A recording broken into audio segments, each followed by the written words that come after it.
this is Phillimore Gardens in London. A home here, £24 million. But that's loose change if you're lucky enough to be on the Sunday Times rich list, which today highlights a simple truth. While Britain is mired in the worst cost of living crisis since the 1950s, the top 1% have never had it so good. Over the last 10 years, if you look at the average wealth of the top 1%, it's grown by over 1.5 million to 4.5 million pounds. That's 31 times more than the growth in wealth of the bottom 99%. It's why super yacht sales are booming. It's why Rolls-Royce has had their best year in its history. It's why private jet sales have never been higher. And of course, it's why some of us are lucky enough to have their own rockets.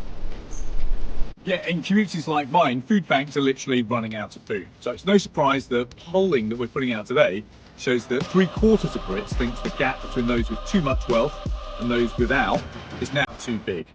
40% think that the top 1% now have the most power. That's twice as many as think governments have the most power. Perhaps saddest of all, people no longer think that hard work is the way to get on. People think that the family you're born into is much more important. So that's why a cross-party group of MPs, academics and think tanks is coming together to share new research about what Britain thinks it's going to take to fix the inequality of wealth. If we want to be a country without food banks, then there are things that we can do. But it's time we got on with it.